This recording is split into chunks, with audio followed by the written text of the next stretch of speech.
तो welcome back again to my YouTube channel the soldiers guide. And आप लोग noun की डिमांड कर रहे थे, तो भाई नाउन का बेसिक जो था, इंग्लिश का बैच स्टार्ट कर दिया है। एयरफोर्स की नई वैकेंसी भी आ गई है जिसके लिए। एंड यहाँ पर मैं बता दूँ आपको, यहाँ पर कंप्लीट मैं आपको कंसेप्ट भी कराऊंगा। ठीक है भाई, कंसेप्ट प्लस जो प्रैक्टिस होगी आपकी, दोनों करवाऊँगा मैं। एंड जो कंसेप्ट होंगे वो अपने ही नोट से करवाऊँगा।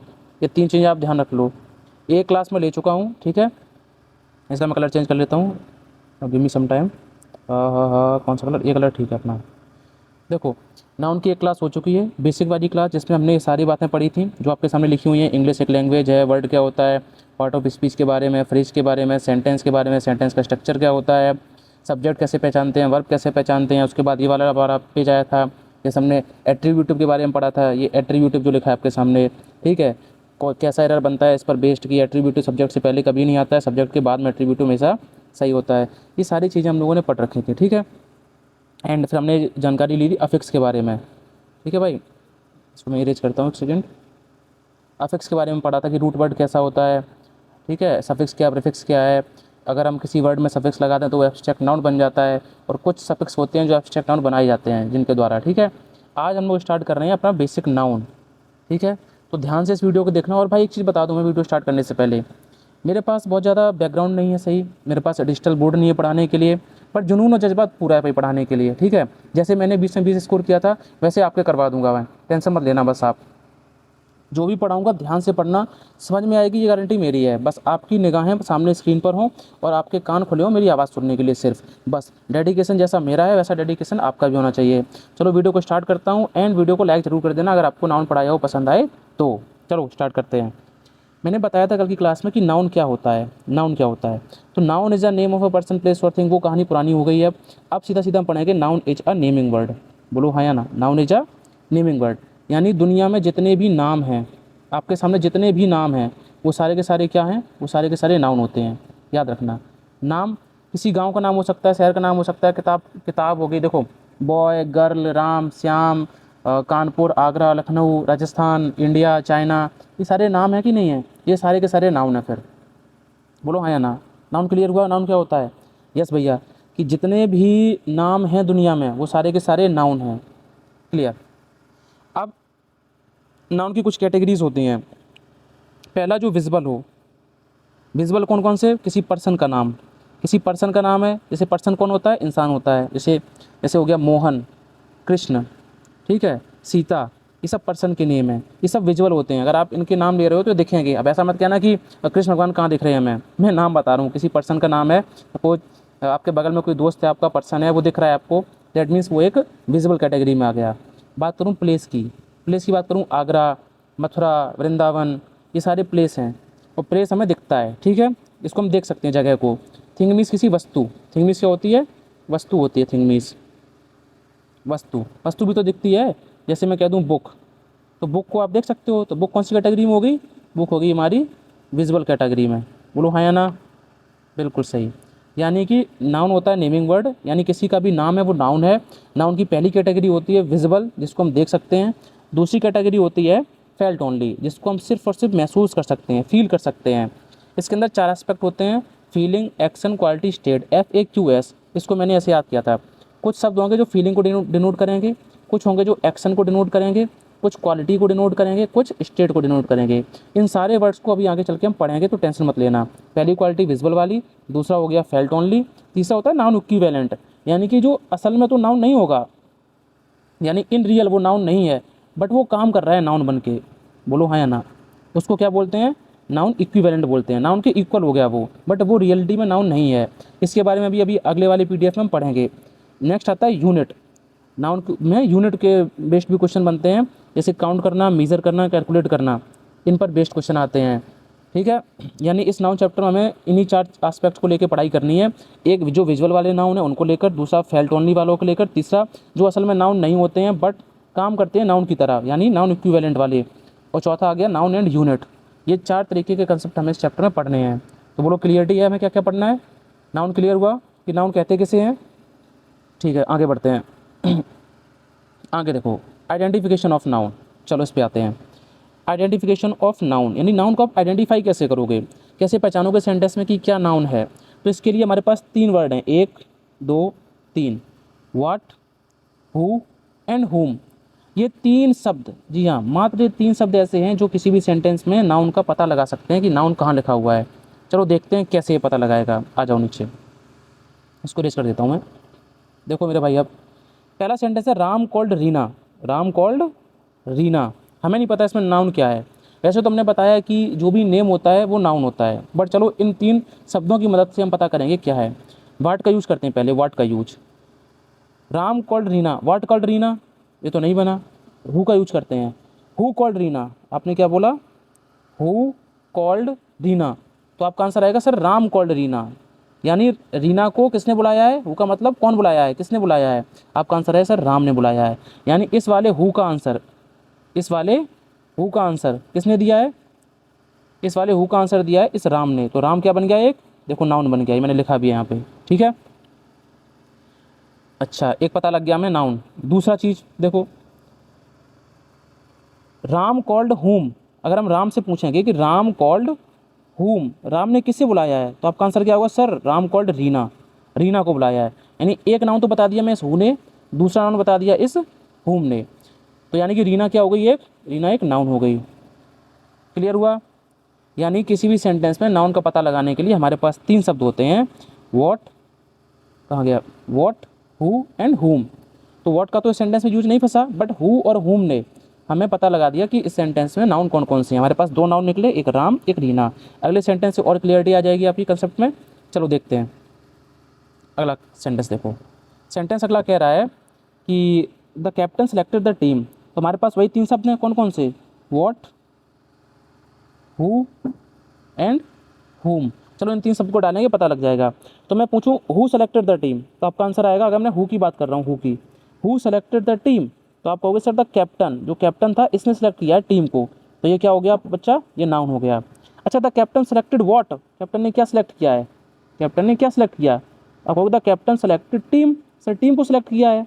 तो टीम क्या हो गया, एक नाउन हो गया। बोलो हाँ या ना, बात समझ में आ रही है। वो एक तो पता लगा लिया हमने इस हु से, दूसरा पता लगा लिया इस हुम से। चलो तीसरा एग्जांपल देखते हैं फटाफट। इसको पॉज करो एंड आप अपने आप से बताओ, ठीक है, फिर मैं बताऊंगा। चलो बता दिया, देखो इधर आप, शिखा विल कम टुमारो। अच्छा, हु विल कम टुमारो, मैंने पूछा पहले हु से, हु विल कम टुमारो, तो आपका आंसर आएगा sir Shikha will come tomorrow. तो शिखा का आंसर हु से मिला है, इस हु ने आंसर दिया शिखा का, तो ये क्या हो गई, ये नाउन हो गया सेंटेंस का। इस सेंटेंस में तो किसी भी सेंटेंस में एक से ज़्यादा नाउन आ सकते हैं, ऐसा नहीं है कि एक ही नाउन आएगा। तो ये नाउन हो गया, ये आपकी वर्ब हो गई, ठीक है। अच्छा, ये टुमारो क्या है, ये देखो टुमारो। अच्छा, हमारे पास और कौन कौन से वर्ड बच गए, एक तो बच गया वाट, एक बच गया होम। इनका यूज करो, उन्हें तो अपना काम कर दिया। शिखा विल कम वॉट, शिखा क्या बुलाएगी, तो ये तो नहीं बन रहा है, शिखा विल कम वॉट। सर इस सेंटेंस में, मैं कलर चेंज कर लूँ, इस वाले सेंटेंस में वॉट का तो आंसर नहीं बन रहा है। अच्छा, होम का चेक करते हैं, शिखा विल कम होम, शिखा किसे आएगी, तो इसका भी कोई लॉजिक नहीं बन रहा है, यानी होम भी अपना काम नहीं कर पा रहा है। इसका सिर्फ काम बना था कि हु विल कम टुमारो, कौन आएगा, तो आपने कहा था शिखा आएगी, इसका काम बन गया। इसका मतलब इस सेंटेंस में हकीकत में जो टुमारो है वो किसका आंसर दे रहा है, बताओ। ये टुमारो आंसर दे रहा है वैन का, किसका आंसर दे रहा है बच्चे, वैन का। शिखा विल कम वैन, अगर मैं पूछूं शिखा विल कम वैन, यानी शिखा कब आएगी। मेरा चेहरा भी आ रहा है क्या इसमें, देखो शिखा विल कम वैन, तो आंसर मिला है हमें किसका, वैन का आंसर मिला है। और बच्चे याद रखना, वैन का जो आंसर देता है वो होता है एडवर्ब। क्या होता है, एडवर्ब। समराइज करो, अगर हमें वर्ड का आंसर मिल रहा है तो वो क्या होगा, नाउन होगा, ठीक है। वर्ड का आंसर मिले तो वो नाउन है। अगर हमें हु का आंसर मिले तो भी वो क्या है, नाउन है। अगर हमें होम का आंसर मिले तब भी वो क्या है, नाउन है। बट अगर वैन का आंसर मिल रहा है तो बच्चे वो क्या हो गया, वो हो गई एडवर्ब। यानी कि असल में ये जो टुमारो लिखा है वो बता रहा है कि शिखा विल कम वैन, वो कब आएगी, तो आप कहोगे सर टुमारो, वो कल आएगी, तो ये एडवर्ब हो गया। बोलो हाँ या ना। चलो आगे देखो, संजय वेंट होम, तो इसमें हु का answer low, who went home, तो आप कहोगे सर संजय वेंट होम। तो हु का आंसर किसने दिया, संजय ने, तो संजय क्या हो गया सेंटेंस का, नाउन हो गया। संजय वेंट वेयर, तो आप कहोगे होम, यानी ये जो होम है, होम है, किसका आंसर दे रहा है, वैन का आंसर दे रहा है। और वैन का आंसर जो देता है वो क्या होता है, एडवर्ब होता है। यानी ये होम क्या हो गया बच्चे, ये होम हो गया एडवर्ब। इसीलिए मैंने कहा था हम किसी भी सेंटेंस को देखकर ये नहीं बता सकते हैं वो नाउन है या प्रोनाउन है जब तक कि उस वर्ड का यूज सेंटेंस में ना हो गया हो। क्योंकि अगर आप होम की बात करोगे तो बोलोगे सर होम तो एक प्लेस होता है, तो ये विजुअल कैटेगरी का नाउन हो गया। आपने कहा था कि जो भी नाम होता है वो नाउन होता है, हाँ, लेकिन हम लोग पढ़ रहे हैं फंक्शनल ग्रामर। क्या पढ़ रहे हैं? फंक्शनल ग्रामर, यानी कि किसी भी वर्ड का क्या फंक्शन है सेंटेंस में, उसके बेस पर हम डिसाइड करेंगे उसका पार्ट ऑफ स्पीच। ठीक है, रटेंगे नहीं कुछ भी। तो इस सेंटेंस में ये जो होम है इसका फंक्शन क्या है, ये आंसर दे रहा है वेयर का, और वेयर का भी जो आंसर देता है वो क्या होता है, एडवर्ब होता है। बोलो क्लियर हुई बात? यानी वैन वाला वर्ड भी एडवर्ब होता है और वेयर वाला वर्ड भी एडवर्ब होता है। वेयर वाला वर्ड होता है, जो वेयर वाला वर्ड होता है वो होता है एडवर्ब ऑफ प्लेस, और जो वैन वाला वर्ड होता है वो बनता है adverb of time.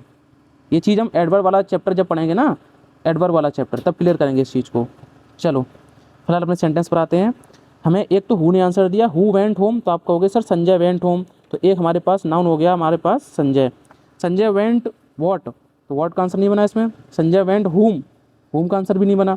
Sanjay went where, तो वेयर का आंसर बनते ही होम क्या हो गया, एडवर्ब हो गया। चलो अगले सेंटेंस पर आते हैं। अगला सेंटेंस कह रहा है टुमारो नेवर कम। हमारे पास 3 शब्द थे, कौन कौन से, फटाफट सोचो दिमाग में। व्हाट, हाँ, और दूसरा हु, और तीसरा विच नहीं, होम। ठीक है, तो तीनों का यूज करते हैं।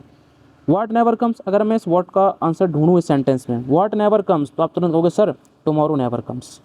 हाँ सही बात है, टुमारो नेवर कम्स, यानी व्हाट का आंसर दिया टुमारो ने। मैं कहूँ हु नेवर कम्स, तो हु तो पर्सन के लिए आता है, पर्सन तो है ही नहीं सेंटेंस में, तो हु का यूज नहीं बन रहा है। अच्छा टुमारो नेवर हुम, हुम का भी सेंटेंस में आंसर नहीं बना, तो हुम और हु का यूज़ तो हम नहीं कर पाए। व्हाट का जवाब हमें मिल गया इस टुमारो से, तो व्हाट का आंसर देने वाला वर्ड क्या होता है, नाउन होता है। बोलो हाँ या ना, नाउन होता है। तो सर ये वेयर क्यों लिखा है, वेयर इसलिए लिखा है मैंने क्योंकि यही टुमारो, मैं कलर चेंज कर लेता हूँ सेकंड, यही टुमारो थोड़ी देर पहले वेयर का आंसर दे रहा था, सॉरी वैन का आंसर दे रहा था, ठीक है, और वो क्या बना था, एडवर्ब बना था। यानी ये टुमारो थोड़ी देर पहले एडवर्ब था, वही टुमारो अब आंसर दे रहा है व्हाट का, और व्हाट का आंसर देते ही वो क्या बन गया है, वो बन गया है नाउन। तो ऐसे वर्ड अभी बताया था मैंने थोड़ी देर पहले, जो रियल में तो नाउन नहीं होते हैं बट वो नाउन का काम करते हैं, उन्हीं को तो क्या बोलते हैं, नाउन इक्विवेलेंट बोलते हैं। बोलो हाँ या ना, लॉजिक क्लियर हुआ? तो ये वर्ड रियल में तो नाउन नहीं है बट ये नाउन इक्विवेलेंट है। क्या है, नाउन इक्विवेलेंट है। आई होप ये कंसेप्ट क्लियर हो गया होगा आपका। ना हुआ हो तो कमेंट में बताना भाई, ठीक है। वैसे कोशिश की है मैंने क्लियर करने की। चलो थोड़ा सा आगे बढ़ते हैं। यहाँ से देखो, अब यहाँ से a boy bought a pen, तो हु बॉट अ पेन, आप कहोगे बॉय बॉट अ पेन, तो एक नाउन ये हो गया। The a boy bought what, what का आंसर दिया पेन ने, क्या क्या खरीदा उसने, पेन खरीदा है, तो हमारे पास 2 नाउन हो गए, एक तो बॉय दूसरा पेन। अगला देखो, अ वीक हैज 7 डेज, तो आप कहोगे what has 7 days, what has 7 days किसके पास 7 दिन है, आप कहोगे वीक के पास, तो ये नाउन हो गया। और नाउन भी कौन सी कैटेगरी का, यूनिट वाले कैटेगरी का, जो काउंटेबल है ना, ये काउंट कर सकते हैं हम वीक को, जिसकी मीजरमेंट हो, कैलकुलेशन हो, वो यूनिट में जाता है। अ वीक हैज वॉट, तो आप कहोगे डेज, वीक में क्या होते हैं, डेज, यानी ये नाउन है, और डेज भी क्या है, यूनिट है एक। ठीक है भाई, यानी इस सेंटेंस पे 2 नाउन निकले, एक वीक निकला, एक डे निकला अपना। अगला सेंटेंस है honesty is the best policy, तो आप कहोगे what is the best policy, आप कहोगे sir honesty is the best policy, तो व्हाट का आंसर दिया, नाउन हो गया। नाउन भी कौन सा, फीलिंग वाला नाउन, क्योंकि ऑनेस्टी को आपसे फील कर सकते हो, देख नहीं सकते हो, यूनिट नहीं है ये, ठीक है। Honesty is the best policy, तो आप कहोगे honesty is what, honesty is what, तो आप कहोगे ऑनेस्टी इज पॉलिसी, तो पॉलिसी क्या हो गया, एक नाउन हो गया। एंड ये एक एक्शन वाला काम है, पॉलिसी एक एक्शन वाला काम है, ये एक्शन वर्ब वाला नहीं है, ठीक है, याद रखना। अब मैं एक चीज़ क्लियर कर दूँ यहाँ पे थोड़ा सा, देखो बच्चा, एक वर्ड हमेशा एक वर्ड को ही रिप्लेस करेगा। अगर आप व्हाट का रिप्लेसमेंट मांग रहे हो सेंटेंस में, तो व्हाट अकेला किसी एक वर्ड को ही रिप्लेस करेगा, 2 या 3 को नहीं करेगा। जैसे कि मैंने पूछा व्हाट हैज़ 7 डेज, तो कुछ बच्चे कहेंगे sir a week has 7 days, a week has 7 days, तो ये तो 2 वर्ड हो गए ना, एक वर्ड और दूसरा वर्ड, क्योंकि हमने तो सिर्फ एक का रिप्लेसमेंट मांगा है।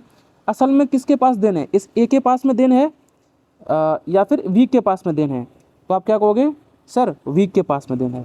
यानी ये जो वॉट है वो किसको रिप्लेस करेगा, सिर्फ और सिर्फ वीक को रिप्लेस करेगा, यानी नाउन सिर्फ और सिर्फ वीक है। अब मैं सेम पूछूं अ वीक हैज वॉट, तो कुछ बच्चे कहेंगे sir a week has 7 days, week has 7 days. अब खुद सोचो, अगर वीक है आपके पास, उस वीक में 7 होते हैं, ये कहना सही है, या उस वीक में दिन होते हैं, ये कहना सही है। तो वीक में तो असल में भाई दिन होते हैं, 7 कहोगे तो क्लियर नहीं होगा मामला। यानी ये वीक रिप्लेस करेगा सिर्फ और सिर्फ किसको? डेज को। यानी कि हमारा नाउन क्या है? ये सिर्फ डेज, ये नाउन है। 7 क्या है? 7 एक डिटर्मिनर है, वो हम बाद में बात करेंगे, ठीक है। यानी अभी क्या सीखा हमने? एक वर्ड, जैसे कि अगर वो वॉट है, हु है, मैं साफ कर देता हूँ सेकंड, एक वर्ड रिप्लेस करेगा एक वर्ड को। जैसे अगर वो, एक सेकंड यार, जैसे वॉट है, हु है, हुम है, ये तीनों वर्ड, ये एक को रिप्लेस करेगा, ये एक को रिप्लेस करेगा, ये एक को रिप्लेस करेगा, एक से ज़्यादा को रिप्लेस नहीं करेगा। ऊपर अभी सेंटेंस आया था शायद, जिसमें मैंने द को भी इंक्लूड कर रखा था नोट्स में, तो इसीलिए मैंने बताया था। चलो मैं इसको आगे जाके बताऊंगा, जो कि मैं यहाँ बता रहा हूँ कि एक वर्ड एक को रिप्लेस करेगा। याद रखना, ऊपर देखना कहीं ना कहीं लिखा, ये देखो द कैप्टन वाला है, ये देखो द कैप्टन। इस सेंटेंस में हु सेलेक्टेड द टीम, तो सिर्फ कैप्टन ने सेलेक्ट किया टीम, तो ये कैप्टन इतना इतना, यही नाउन है। इस द को आप इंक्लूड नहीं करोगे। द क्या है? द एक आर्टिकल है, वो हम बाद में पढ़ेंगे, ठीक है बच्चा। चलो फटाफट से आगे आते हैं, थोड़ा स्पीड में चलेंगे हम लोग। देखो 2 एग्जाम्पल और हैं हमारे पास। हाँ, ये रहा एग्जाम्पल, ये रहे अपना एग्जाम्पल, बहुत बढ़िया। चलो, लव चेंजेस अ पर्सन, आप कहोगे व्हाट चेंजेस अ पर्सन, आप कहोगे sir love changes a person. इंसान को, अच्छे खासे इंसान को, इतना स्मार्ट इंसान होता है, उसको बेवकूफ़ बना देता है कौन? लव। और ये फीलिंग वाला नाउन है, तो एक ये नाउन हो गया। लव चेंजेस व्हाट, आप कहोगे अ पर्सन, बोलो हाँ या ना? A person. Love changes what? A person. नहीं, आ को यूज नहीं करेंगे हम लोग, कितनी बार समझाऊँ मैं तुम्हें? एक वर्ड एक को रिप्लेस करेगा, तो लव चेंजेस व्हाट, आप कहोगे sir love changes person, love changes person. तो एक नाउन पर्सन हो गया, एक नाउन लव हो गया। नेक्स्ट क्वेश्चन देखो, नीलम लव्स हर होम, तो नीलम लव्स व्हाट, आप कहोगे होम, घर को प्यार करती है, ठीक है। अगर यहीं देखना, इसी जगह में यहाँ पे लिख देता नीलम लिव्स, और हर को भी हटा दूँ, इन चीज़ों को हटा दूँ, एक सेकंड रुको ना, इसको मैंने हटा दिया, इसको हटा दिया। अब बताओ जरा, इसको मैं छोड़ो, यही कर देता हूँ।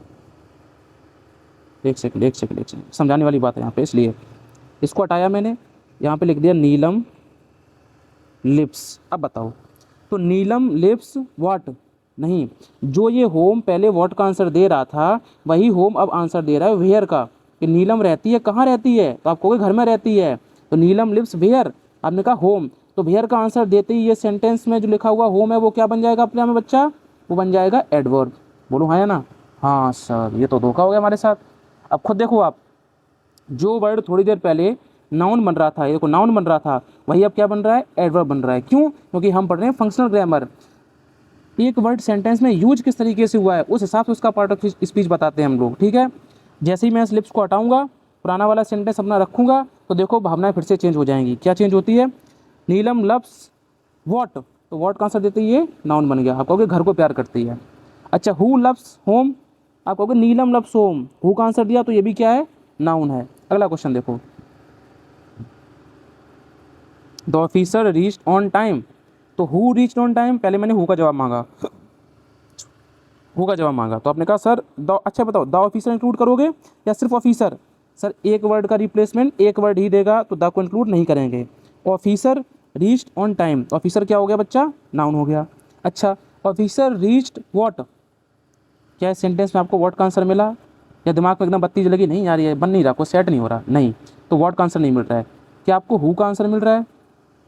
सॉरी, हुम का आंसर मिल रहा है, यहाँ पे हु लिख लेना, ठीक है। हु का हमने चेक कर चुके हैं, हु का क्या निकला था? ऑफिसर निकला था। अब हम चेक कर रहे हैं हुम का, द ऑफिसर रीच्ड हुम, ऑफिसर पहुंचा किसे? तो यार हुम का भी कुछ सेंस नहीं बन रहा है यहाँ पे, तो सेंस बना किसका? सेंस उसी का बना है जो मैंने लिख रखा है, जहाँ तुम्हारी नजरें टिकी हुई हैं, इस वैन का। तो द ऑफिसर रीच्ड वैन, तो आप कहोगे टाइम, कब पहुँचता है? समय पर पहुँचता है। ऑन टाइम नहीं बोलेंगे बच्चा, क्योंकि ऑन टाइम बोलते ही ये 2 वर्ड हो गए, एक वर्ड 2 वर्ड, जबकि हम रिप्लेसमेंट मांग रहे हैं सिर्फ एक वर्ड का, यानी कि ऑन को इंक्लूड नहीं करेंगे। वैन का रिप्लेसमेंट किसने किया? टाइम ने। द ऑफिसर रीच्ड वैन, आपने कहा टाइम, समय पर पहुंचा, तो ये टाइम क्या हो जाएगा? एडवर्ब, क्योंकि वैन का आंसर और वेयर का आंसर देने वाले वर्ड एडवर्ब बनते हैं। बोलो बात क्लियर हुई कि नहीं हुई? अरे बोल भी दिया करो भाई मेरे, मैं तुम्हारे पास में ही बैठा हूँ, दूर नहीं हूँ। चलो बच्चा देखते हैं आगे, एक एग्जाम्पल और है, टाइम हील्स स्ट्रेस, पहले व्हाट का आंसर मांगो, व्हाट हील्स स्ट्रेस, आप कहोगे टाइम, तो व्हाट का आंसर दिया ना इसने, व्हाट का आंसर देते ही क्या बन गया? नाउन बन गया। टाइम हील्स व्हाट, अगेन ये व्हाट का आंसर दे रहा है। टाइम हील करता है, क्या हील करता है? आप कहोगे सर स्ट्रेस को हील करता है, टाइम हील्स स्ट्रेस। तो ये भी नाउन हो गया। कौन सा नाउन है? स्टेट, ये एक अवस्था है, स्ट्रेस होना। ठीक है बच्चा, क्लियर है? आगे बढ़ें। बहुत बढ़िया, चलो इसको मैं क्लियर कर देता हूँ, आगे बढ़ते हैं अब। देखो भाई PDF ख़त्म हो गया क्या है? अरे यार, चलो अगले पेज पे आते हैं, ये वाला 5वां पेज। यहाँ से स्टार्ट होता है हमारा काइंड्स ऑफ नाउन। मज़ा आ रहा है पढ़ने में भाई? अगर लग रहा हो मज़ा आ रहा है तो कमेंट में दिल फेंक के मारो यार, वेट क्यों कर रहे हो? वीडियो खत्म हो जाएगी, तुम घर चले जाओगे। 20 वीडियो में ही फेंक के मार दो दिल यार। अब दिल मारने गए हो तो यार लाइक भी कर दो। हो गए भैया, अच्छा आप प्रमोशन करते हो। प्रमोशन क्या है? मेहनत है, आग से मांग रहा हूँ। चलो भाई, जगह बदल के बैठा हूँ मैं, क्योंकि बाहर घास कट रही है तो यार आवाज़ आने लगी थी। चलो, काइंड्स ऑफ नाउन। अब हम बात किसकी करेंगे? अब हम बात करते हैं काइंड्स ऑफ नाउन की। सबको पता है नाउन के प्रकार। कितने प्रकार के नाउन हैं? सबसे पहला नाउन। अब भाई अब सुनो, यहाँ से चीज़ें चालू हो चुकी हैं इंपॉर्टेंट वाली, और यहाँ से आपके एयरफोर्स में 2 से 3 क्वेश्चन पक्के हैं। तो इस वीडियो को देख लो, कंसेप्ट क्लियर। नेक्स्ट वीडियो लाऊंगा मैं प्रैक्टिस पर, और वो प्रैक्टिस ऐसी प्रैक्टिस है वो ना तो किसी बुक में मिलेगी आपको, ना पूरे YT पे मिलेगी, क्योंकि मैंने ढूंढ ढूंढ कर लाइब्रेरी जाकर किताबों से ढूंढ ढूंढ कर सिर्फ एयरफोर्स के PYQ, नेवी के PYQ, कोस्ट गार्ड के PYQ, और कौन सा क्वेश्चन किस शिफ्ट में आया है, किस डेट को आया है, वो भी लिख रखा है उसके सामने। समझ रहे हो भाई? तो PYQ में करवाऊंगा। PYQ कितने इंपॉर्टेंट है बताने की ज़रूरत है नहीं, आप सब समझदार हो, तो वो क्लास ज़रूर से ज्वाइन करना। अभी इसमें देखो, प्रॉपर नाउन की बात करता हूँ मैं। सबसे पहला टाइप हमारा प्रॉपर नाउन।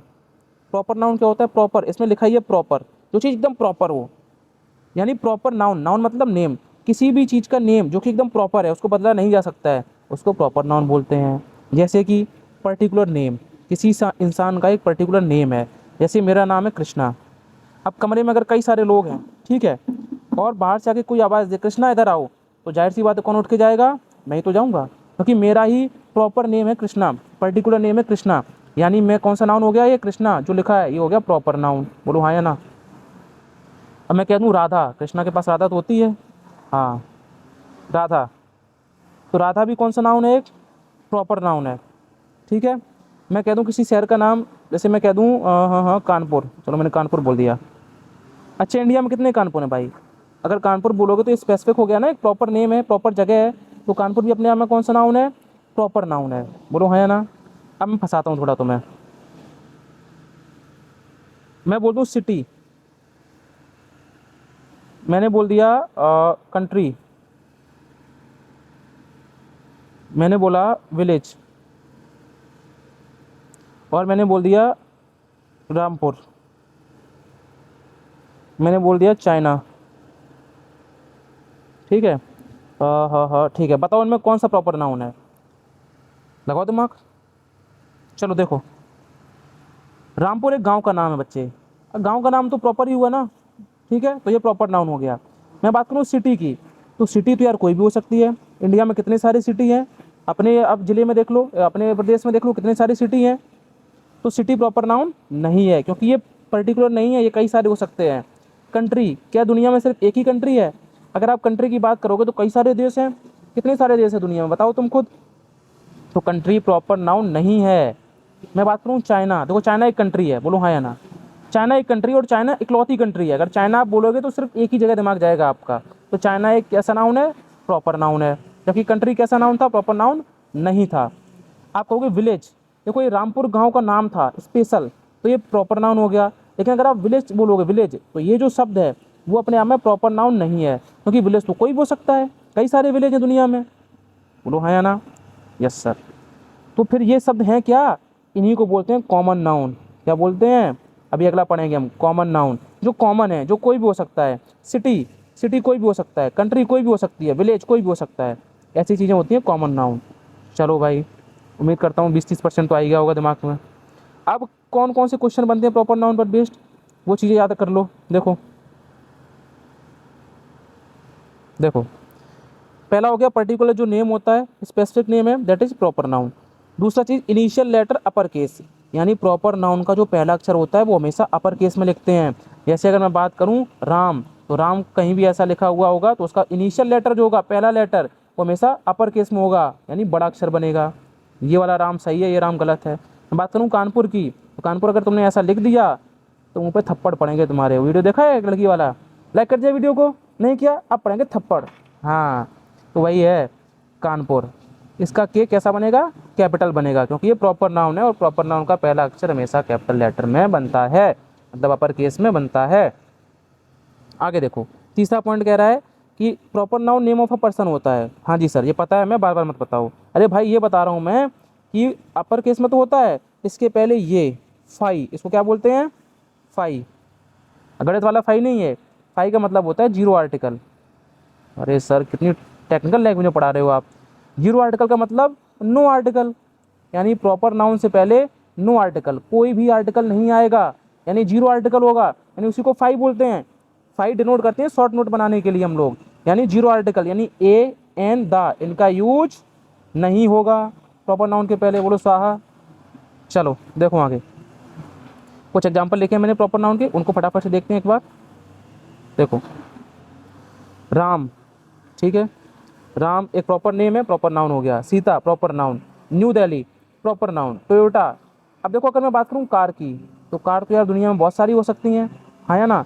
सुजुकी है, महिंद्रा है, सुजुकी महिंद्रा नहीं, जैसे कार का मॉडल बोल दूँ मैं, i20 है, सफारी है, BMW का कोई मॉडल हो गया, ऑडी Q7 है। तो कार तो कई सारी है, तो कार एक कॉमन नाउन हो गया। जबकि टोयोटा ये एक कंपनी, फिक्स कंपनी है, टोयोटा एक ही कंपनी है, दूसरी नहीं है, इसका मतलब ये प्रॉपर नाउन हो गया।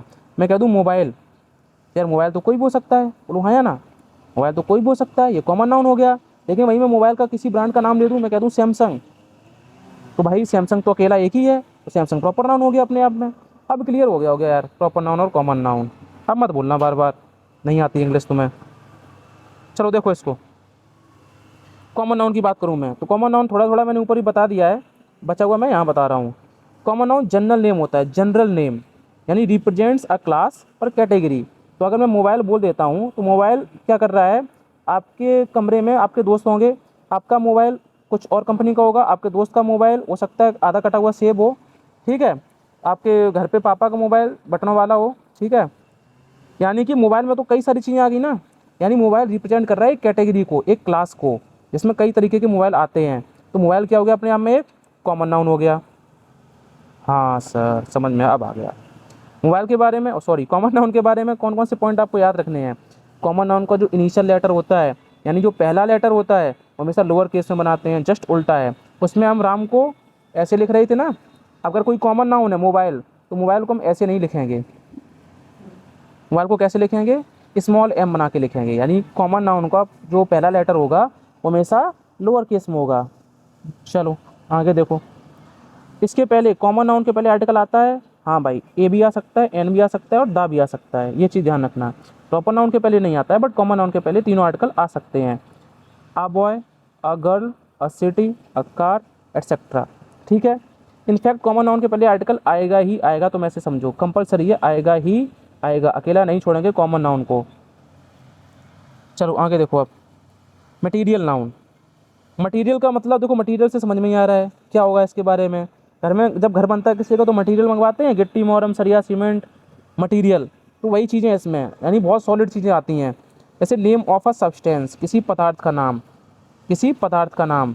मैटर, मैटर मीन्स भी पदार्थ ही होता है। मटेरियल हो गया, रॉ मटेरियल हो गया, ठीक है। इन सब के नाम को क्या बोलते हैं, मटेरियल नाउन बोलते हैं। एग्जांपल से समझो, गोल्ड एक धातु है, एक मटेरियल है।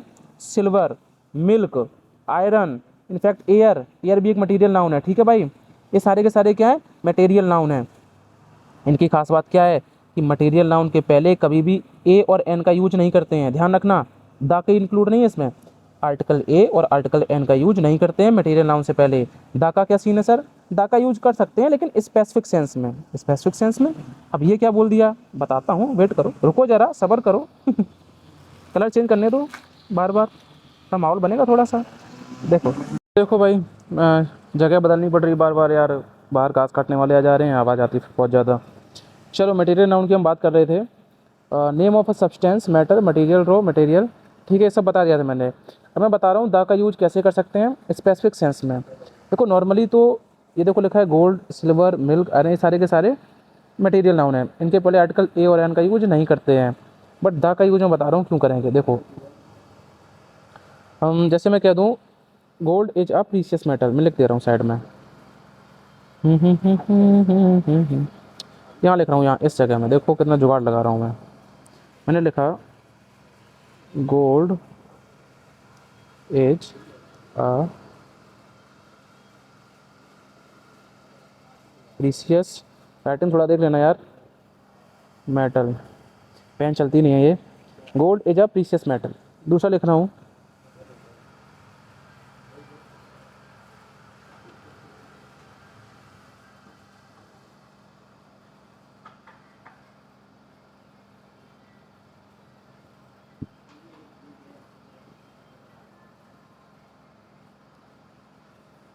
चलो भाई दो सेंटेंस लिखे मैंने, gold is a precious metal, gold of your ring is costly. चलो बताओ इनमें दोनों में क्या गलती है या सही है दोनों। सुनो मेरी बात, आप सबसे पहले नाउन पहचानो, इस पहले सेंटेंस में क्या क्या नाउन है। तो gold as a precious metal में व्हाट, हु और हुम का आंसर पहचानो। What as a precious metal, तो व्हाट का आंसर दिया गोल्ड ने। Sir gold as a precious metal क्या है, गोल्ड है, तो ये क्या हो गया, एक नाउन हो गया। गोल्ड इज व्हाट, गोल्ड क्या है, आप कहोगे सर प्रीसियस मेटल है गोल्ड, नहीं, व्हाट का आंसर देगा सिर्फ एक शब्द, gold is a metal, gold is a metal, gold is what, तो इस व्हाट का आंसर मिला, तो ये भी मेटल क्या है, नाउन है। इसी नाउन के लिए इसके पहले आर्टिकल ए आया है, याद रखना, ये सब मैं बताऊंगा बाद में आर्टिकल कहाँ आता है कैसे आता है। अभी समझो कि gold is a precious metal, इसमें गोल्ड नाउन था और मेटल नाउन था। इस सेंटेंस में जो गोल्ड का यूज हुआ है, अच्छा गोल्ड कौन सा नाउन है, आप कहोगे सर मटेरियल नाउन है, कि पदार्थ होता है एक, और जनरल केस में हुआ है या स्पेसिफिक केस में हुआ है। Sir gold is a precious metal, ये तो जनरल केस है, नॉर्मल सी बात है कि गोल्ड जो होता है वो प्रीसियस होता है। अच्छा दूसरा सेंटेंस देखो, इसके पहले आर्टिकल आएगा कि नहीं आएगा, ए और एन तो नहीं आएगा, दा का खेला हम समझ रहे हैं। सर गोल्ड ठीक है, एक मटेरियल नाउन हो गया ये, ऑफ योर रिंग यानी आपकी रिंग का जो अंगूठी का गोल्ड है, इज कॉस्टली, वो कॉस्टली है, बहुत ज़्यादा महंगा है। यानी इसमें जो जिस गोल्ड की बात हो रही है वो किसी एरे गहरे नॉर्मल गोल्ड की बात नहीं हो रही है, ये आपकी जो अंगूठी में लगा हुआ सोना है उसी सोने की बात हो रही है। यानी ये वाला सोना स्पेसिफिक हुआ कि नहीं हुआ, हाँ अब समझ आया। यानी ये वाला सोना, ये वाला गोल्ड स्पेसिफिक है, इसकी वजह से इस वाले गोल्ड के पहले आर्टिकल कौन सा आएगा, आर्टिकल द आएगा। यानी ये सेंटेंस गलत था, इसको सही कैसे करेंगे, इस गोल्ड के पहले आर्टिकल द लगा करके, क्योंकि ये वाला गोल्ड कैसा है, स्पेसिफिक, कैसा है, स्पेसिफिक है। ऊपर वाला कैसा था, जनरल था। अब समझ में आया। यानी जब भी कोई मटेरियल नाउन स्पेसिफिक केस में यूज होता है तब उसके पहले आर्टिकल द आता है, और ए और एन कभी भी नहीं आता है मटेरियल नाउन के पहले। कैसे स्पेसिफिक होगा उसका एग्जांपल मैंने बता दिया आपको, ठीक है। बाकी और एग्जांपल्स आएंगे तो आपको और अच्छे समझ में आती रहेंगी चीज़ें। फिलहाल अपने दिमाग में स्टोर करते रहो बातों को। चलो आगे देखते हैं हम लोग, हाँ वापस आगे अपनी जगह। मटेरियल नाउन हो गया, अब आते हैं कलेक्टिव नाउन पर। देखो कलेक्टिव नाउन का खेला, कलेक्टिव नाउन का मतलब है कलेक्शन, कलेक्शन मीन्स होता है ग्रुप, यानी ग्रुप डिनोटिंग नेम, ऐसे नेम जो, नेम क्यों, क्योंकि नेम ही क्या होता है, नाउन होता है, और ऐसे नाउन जो ग्रुप को डिनोट करें उनको कलेक्टिव नाउन बोलते हैं। सर ये सिंगुलर भी हो सकते हैं, ये प्लूरल भी हो सकते हैं, ठीक है, सिंगुलर भी हो सकते हैं और प्लूरल भी हो सकते हैं अकॉर्डिंग टू सेंस, इनके सेंस के अकॉर्डिंग। एग्जाम्पल देखते हैं, क्लास, अगर मैं कहूँ क्लास, तो क्लास एक ऐसी जगह होती है जहाँ पे तुम्हारे जैसे कई सारे चिंटू मिंटू बैठकर पढ़ाई करने आते हैं, बोलो हाँ या ना। तो क्लास क्या हो गया, ग्रुप ऑफ स्टूडेंट्स, कई सारे स्टूडेंट जहाँ बैठ गए एक ग्रुप बना लिया, उसको क्या बोलते हैं, क्लास। तो ये ग्रुप डिनोटिंग नाउन है क्लास, तो क्लास क्या हो गया, एक कलेक्टिव नाउन हो गया। फैमिली, फैमिली भी देखो परिवार ग्रुप होता है कि नहीं होता है, घर वालों का, फैमिली कलेक्टिव नाउन है। आर्मी सोल्जर्स का ग्रुप होता है। बेबी, ये बेबी होता है गर्ल्स का ग्रुप, अगर गर्ल्स का ग्रुप जा रहा है माहौल पूरा बेबी, वो वाला बेबी नहीं है ये, हाँ ठीक है, बेबी कहते हैं ग्रुप ऑफ गर्ल्स को। तो ये सारे के सारे क्या हो गए, कलेक्टिव नाउन हो गए, सिंगुलर बन सकता है, प्लूरल बन सकता है। अच्छा जो पहले नाउन पढ़ा दिया ना प्रॉपर नाउन, प्रॉपर नाउन की मैं बात करूं अगर, इसका प्लूरल कभी भी नहीं बनता है। कॉमन नाउन, इसका प्लूरल बनता है, ठीक है। कॉमन नाउन का सिंगुलर और प्लूरल दोनों होता है, जबकि प्रॉपर नाउन को सिर्फ सिंगुलर केस में यूज करते हैं, प्लूरल में यूज नहीं करते हैं। मटेरियल नाउन को भी सिर्फ और सिर्फ सिंगुलर केस में यूज करते हैं, प्लूरल केस में यूज नहीं करते हैं। क्लियर है। एब्स्ट्रैक्ट नाउन की बात करता हूँ, बहुत इंपॉर्टेंट नाउन ये है और बहुत अच्छे क्वेश्चन यहाँ से बनते हैं एब्स्ट्रैक्ट नाउन से। देखो एब्स्ट्रैक्ट का मतलब होता है फेल्ट ओनली, जिसको सिर्फ और सिर्फ फील किया जा सके, ना देखा जा सके ना छुआ जा सके, सिर्फ और सिर्फ महसूस कर सको आप। देखो इसको फील कराऊंगा अभी मैं। इसका प्लूरल नहीं बनता है, यानी एब्स्ट्रैक्ट नाउन का प्लूरल नहीं बनता है। देखो लिखा है साइड में मैंने। FAQS क्या है सर? वही फीलिंग, एक्शन, क्वालिटी, स्टेट बताया था मैंने, बताया था स्टार्टिंग में, भूल गए। चलो अब देखो कैसे बनता है। देखो एक शब्द है ऑनेस्ट। अच्छा थोड़ी देर पहले मैंने आपको ये वाली कहानी बताई थी। कौन सी कहानी सर? अरे बच्चा ये वाली कहानी, नीचे देखो, ये देखो जूम नहीं हो रहा यार भाई। चलो इससे काम चलाओ अब। अफिक्स वाली कहानी। अफिक्सिस सेमी वर्ड होता है, एक होता है रूट वर्ड। रूट मतलब जो पैदा हुआ है वर्ड खुद में, इसमें कोई छिड़खानी नहीं की गई है। Basic form of a word, उसके पहले प्रीफिक्स लगता है, उसके बाद सफिक्स लगता है। नहीं देखा है कल की वीडियो देख के आओ, सब कुछ बताया है उसमें। अब वो नॉलेज आपकी यहाँ काम आएगी एब्स्ट्रैक्ट नाउन में। देखो कैसे नॉलेज काम आ रही है आपकी। चलो देखते हैं।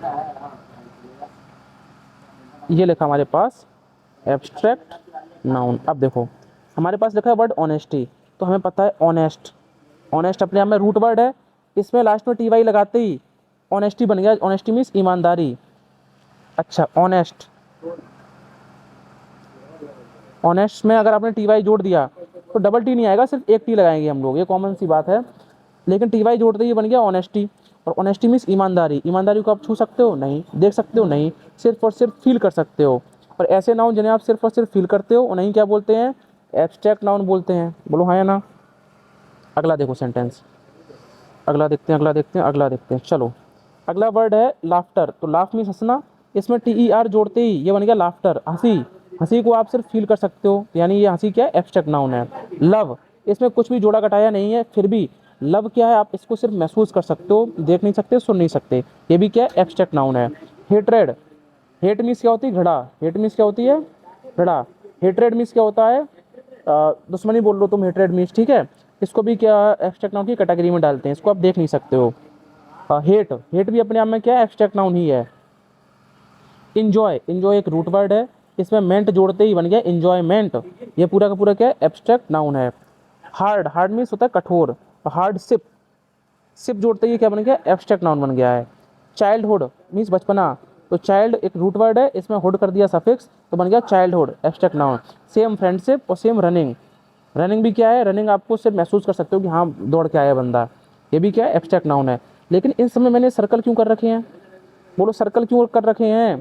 क्योंकि आपके एग्जाम में क्वेश्चन आता है एब्स्ट्रैक्ट नाउन को पहचानो या फिर एब्स्ट्रैक्ट नाउन को बनाओ। आपको वो दिया जाएगा कि एक ये कॉमन नाउन है या जो भी है, इसको कन्वर्ट करो एब्स्ट्रैक्ट नाउन में। तो कन्वर्ट कैसे करते हैं? वो कन्वर्ट करते हैं या तो उनके लास्ट में सफिक्स लगा करके या उनके स्टार्टिंग में प्रीफिक्स लगा करके। देखो इसमें TY सफिक्स किया है, इसमें TER सफिक्स किया है, इसमें रेड सफिक्स किया है, मेंट, हुड, सिप, सिप, ठीक है। अब सर ये बता दो कौन कौन से सफिक्स होते हैं? एक सेकेंड यार, देखो अब मैं आपको बताऊंगा ऐसे कौन कौन से सफिक्स होते हैं जिनका यूज करके आप एब्स्ट्रैक्ट नाउन बना सकते हो, ठीक है। देखो अगले पेज पर ये देखो लिख रखी है मैंने, एब्स्ट्रैक्ट नाउन मेकर्स, यानी कौन कौन से सफिक्स हैं? देखो ation, ITION, TION, ION, ISION, ITY, TY, Y, TH, H, red, ship, hood, ment, ance, ence, ism. यानी किसी भी शब्द के लास्ट में अगर इनमें से कुछ भी लगा मिल जाए तुम्हें तो आंख बंद करके बोल देना कि वो शब्द क्या है? एब्स्ट्रैक्ट नाउन है वो शब्द, ठीक है। एक नंबर यहाँ से पक्का हो जाएगा आपका। अब थोड़े एग्जांपल्स इसके देख लो, इसको कन्वर्ट करना भी देखो कैसे कन्वर्ट करते हैं, ये भी क्वेश्चन आता है। चेंजिंग इन एब्स्ट्रैक्ट नाउन, किसी भी नाउन को आप एब्स्ट्रैक्ट नाउन में कैसे चेंज करोगे? जैसे हमारे पास एक शब्द है मैनेज, मैनेज को चेंज करना है एब्स्ट्रैक्ट नाउन में, तो मैनेज में हमने जैसे ही जोड़ा मैनेज प्लस मेंट, मेंट जोड़ते ही क्या बन गया? मैनेजमेंट, ये बन गया एब्स्ट्रैक्ट नाउन। स्कॉलर से बन गया स्कॉलरशिप, देखो सिप इसके लास्ट में। अच्छा अगर आपको इस टाइप के वर्ड दिए हैं, आपको पहचाना है कौन से नाउन है, तो बहुत ईजी है। देखो लास्ट में आई इजन लिखा है, एब्स्ट्रैक्ट नाउन हो गया। इजन लिखा है, एब्स्ट्रैक्ट नाउन हो गया। लाइफ में तो कुछ नहीं है भाई, ठीक है। इसमें TY आया लास्ट में, एब्स्ट्रैक्ट नाउन है। नेस आया लास्ट में, सफिक्स है, एब्स्ट्रैक्ट नाउन हो गया। TY, ISM, ION, यही तो सारे सफिक्स अभी बताए हैं ऊपर मैंने। ये सारे सफिक्स अगर लगे लास्ट में तो शब्द क्या बन जाएगा? एब्स्ट्रैक्ट नाउन बन जाएगा। मैं इनकी बार बार प्रैक्टिस करो एब्स्ट्रैक्ट नाउन बनाने की, क्योंकि ये क्वेश्चन आते हैं, ठीक है बच्चे। आगे देखो एक ये थोड़ा सा रूल है, इसको याद रखना। किसी भी वर्ड के लास्ट में अगर LY लगा है तो वो शब्द कभी भी नाउन नहीं हो सकता। वो या तो एडजेक्टिव होगा या फिर एडवर्ब होगा, लेकिन नाउन कभी भी नहीं होगा। दूसरा रूल क्या है, किसी भी वर्ब है और वर्ब के लास्ट में अगर er या or सफिक्स कर दिया तो वो कॉमन नाउन बन जाता है। जैसे टीच, टीच एक वर्ब है, टीच मीन्स पढ़ाना, इसमें जैसे ही सफिक्स किया हमने er तो बन गया टीचर यानी पढ़ाने वाला, तो ये बन गया कॉमन नाउन। टीचर तो कोई भी हो सकता है, टीचर तो कोई भी हो सकता है ना। हाँ, सिंग मीन्स गाना, एक वर्ब है, इसमें जैसे ही er लगाया हमने बन गया सिंगर मतलब गाने वाला। अब गाने वाला तो कोई भी हो सकता है, तो ये कॉमन नाउन हो गया। एक्ट मीन्स एक्ट करना, ठीक है, कोई कृत करना, इसमें ओ आर जोड़ते ही ये क्या बन गया, कॉमन नाउन बन गया। यानी किसी भी वर्ब में अगर ई आर या ओ आर जोड़ रहे हो तो वो शब्द क्या बन जाएगा, फिर वो शब्द क्या बन जाएगा, कॉमन नाउन बन जाएगा। दूसरा रूल क्या था, किसी भी वर्ड के लास्ट में एल वाई आ रहा है तो वो नाउन तो कभी नहीं होगा, वो होगा या तो एडजेक्टिव या फिर एडवर्ब। बहुत बढ़िया, ये दो चीज़ें सीख ली, सफिक्स सीख लिए कि कौन कौन सी चीज़ें लास्ट में लगी हो तो वो एब्स्ट्रैक्ट नाउन बनता है। नाउन कैटेगरिज्म, अब देखो नाउन की कुछ कैटेगरीज में बांटा जाता है नाउन को, देखते हैं। पहली कैटेगरी है नाउन की काउंटेबल नाउन, दूसरी कैटेगरी है नाउन की अनकाउंटेबल नाउन। काउंटेबल का मतलब जिसे आप गिन सकते हो, अनकाउंटेबल का मतलब जिसे आप नहीं गिन सकते हो। देखो कॉमन नाउन, काउंटेबल जो नाउन होता है ना जिसको गिन सकते हो वो सिर्फ और सिर्फ कॉमन नाउन होगा, बहुत सिर्फ और सिर्फ कॉमन नाउन होगा, प्रॉपर नहीं, कुछ नहीं। बाकी जो बच गए material noun, abstract noun, proper noun, ये सारे के सारे अनकाउंटेबल होते हैं। बहुत बढ़िया, यानी जो कॉमन नाउन होगा वही काउंटेबल होगा, और जो कॉमन नाउन है जो काउंटेबल है उसी का सिंगुलर बनता है और उसी का प्लूरल बनता है। यानी उसके लास्ट में एस या ई एस आएगा, यानी लगा सकते हैं हम लोग, यानी कि जो कॉमन नाउन है उसका प्लूरल बनाया जा सकता है, यानी उसके लास्ट में एस या ई एस लगा सकते हो आप, क्योंकि ये कॉमन नाउन काउंटेबल नाउन की कैटेगरी में आता है। बाकी ये जो तीनों नाउन लिखे हैं आपके सामने, प्रॉपर, ये तो प्रॉपर ही है, यानी हमेशा सिंगुलर ही रहेगा, आगरा कानपुर एक ही है भाई। एब्स्ट्रैक्ट नाउन, जिसको आपने देखा ही नहीं है, इसको सिर्फ फील किया है, उसका प्लूरल कैसे बना दोगे। ऑनेस्टी, देखा ही नहीं है भाई तो कैसे बताऊँ मैं, एक ईमानदारी है, कई सारी ईमानदारियाँ हैं, नहीं ना, तो एब्स्ट्रैक्ट नाउन भी क्या हो गया, सिंगुलर हो गया। मटेरियल नाउन, अगर बात करूँ मटेरियल नाउन की, मटेरियल नाउन भी क्या है, सिंगुलर। भाई अगर ये मेरे पास एक लोहा रखा है, लोहा, ये एक आयरन है, तो क्या मैं इसको ऐसा बोलूँगा आयरन रखे हैं ये, नहीं भाई, लोहा तो लोहा है, आयरन ही रहेगा ना वो। समझ गए बात को, इसका प्लूरल कभी नहीं बनता है, यहाँ से क्वेश्चन आता है तो इसलिए ध्यान से समझो इस चीज़ को, यानी इनका प्लूरल नहीं बनता है, इनके लास्ट में ऐसा यस नहीं आता है। कुछ एग्जांपल्स हैं, आइए इनको देखते हैं। चलो देखो, स्टार, स्टार मीन्स तारे, एक मटेरियल नाउन होता है क्योंकि मटेरियल से बना है ना, वो एक पिंड है, तो वो अनकाउंटेबल नाउन हो गया। शुगर, मटेरियल नाउन, शुगर क्या होता है भाई, मटेरियल नाउन होता है, लेकिन यहाँ पे सी क्यों लिखा है इन्होंने, यहाँ अनकाउंटेबल नाउन करो, अनकाउंटेबल करो, यहाँ पे गलत लिखा है इसमें। शुगर एक अनकाउंटेबल नाउन है क्योंकि ये मटेरियल नाउन है। रिंग की बात करूँ मैं, रिंग एक काउंटेबल नाउन है, अंगूठी को आप गिन सकते हो, और ये कॉमन नाउन है, ठीक है।